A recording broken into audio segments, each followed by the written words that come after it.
Hey gamers, I have to make an apology. This is Coach Nerf, and in my last video, I may have gone a little overboard. I made Pikachu seem fun to play. Now we have an electric rat problem, and for that, I'm sorry. To make it right, I'm going to teach you all how to exterminate this pest so you'll never have to worry about Pikachu again. This is the Anti-Pikachu Manifesto. By the end of this video, you'll be able to analyze and replicate strategic counterplay to defeat opponents who play Pikachu. For our warm-up, play a game or two against Pichu. Pichu is kind of like Pikachu Light in that they're lower weight, easier to beat, and still similar in enough ways to get you started on figuring out how to win the matchup. This is a good way to ease into fighting Pikachu, especially since Pichu can't play the defensive long game like Pikachu can. Now let's get ready to face our true antagonist. We're going to have to work backwards here to dismantle each tactic Pikachu players employ one by one. We'll start with challenging their aerial attacks and punishing their approaches.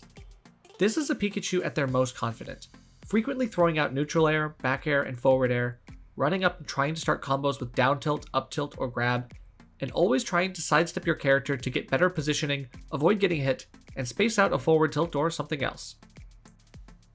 To beat an aggressive Pikachu, you'll need to utilize whatever fast or long range moves your character has, or rely on high air drift or ground speed to maneuver around and find a punish. Using Shield can help immensely. Other than down tilt, Pikachu's moves aren't often safe on Shield unless spaced optimally.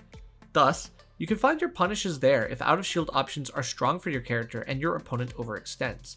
Play against Pikachu and do the following. 1.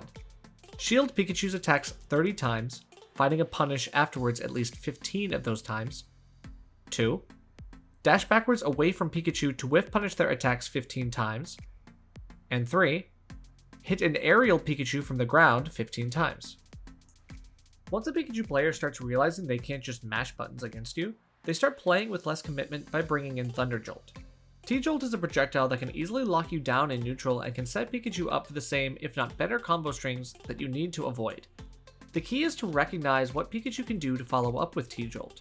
If they drift in to follow up right behind it, that opens them up to either use the shield stun to lead into a grab, or they can catch you jumping over it with an aerial of their own.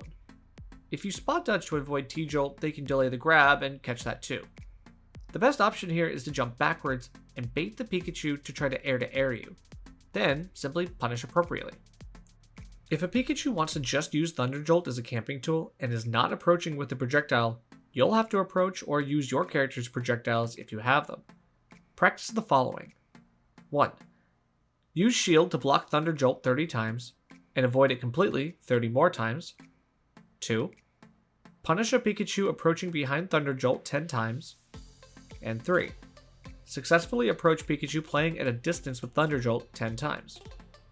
This next part is going to require us to discuss something called SDI, because, let's face it, you're going to get comboed by Pikachu eventually. SDI stands for Smash Directional Influence. This is different from normal directional influence, which allows you to influence the angle you get sent after a hit. SDI occurs during the hit stun, in which your character is frozen while getting hit. If you do nothing, you will take the full hits, but if you wiggle the control stick roughly in the area you want to go, you'll be able to move your character while getting hit, giving yourself more distance to break out of the combo. This is why it is most important against multi-hit moves. The more times you are getting hit, the more chances you have to move during the hits. Watch the difference when I SDI up against Pikachu back air. I'm moving my control stick from up left to up right, and I'm able to get out of the back air string above Pikachu, where they have to use extra resources to get more out of the interaction. Use your SDI and DI to do the following. 1. Escape from Pikachu's back air strings using SDI 10 times. 2. Escape from Pikachu's up air strings using DI left or right 10 times. And 3. Use both SDI and DI in tandem to escape from down throw and neutral air setups 15 times. Pikachu has pretty good edge guarding options, so you'll need to be at your best when sent off stage. Against Pikachu, it is crucial to know what options can kill you and which ones can't. Saving your jump is required against Pikachu. Do not use it haphazardly on stage if you are unable to get it back. When you get launched out, the name of the game is to delay. Use your character's natural fall speed and drift to bait out and avoid potential attacks, then use your recovery at the moment you see an opening to get around Pikachu. If you see them grabbing ledge, you can expect them to either fast fall and thunder, or back air to send you out. At high percents, this is likely to kill. At low percents though, it is better to take the hit of back air because you can SDI it and escape while only taking a little damage instead of risking the whole stock by going low. Situational awareness is very important against Pikachu because they have such a wide variety of options at any given moment. Focus on the following. 1. Recover to ledge against Pikachu 20 times. 2.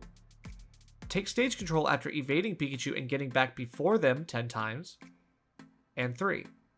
Strike Pikachu while they are attempting to edgeguard off stage 5 times. Finally, let's work on pressing down on one of Pikachu's biggest weaknesses, his weight. Pikachu is a featherweight character, only heavier than 6 other characters. This makes them very vulnerable to early stocks and helps your edge guards reach maximum potency. Once you know your character's best coverage tools, use them to force Pikachu to recover high above the ledge rather than trying to grab it. Then they'll be a sitting duck, granting you a chance to punish as they try to roll in or retake center stage in another way. However, always be aware that Pikachu can stall off stage with Thunder.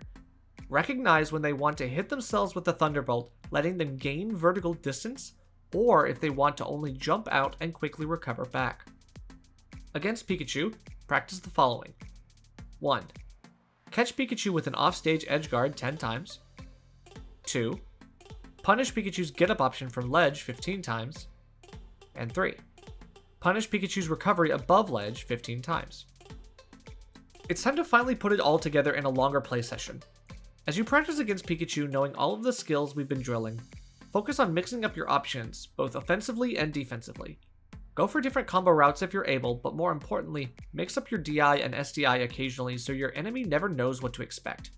If Pikachu catches onto your escape habits, they can often find follow-ups anyway that may complicate your counter strategy.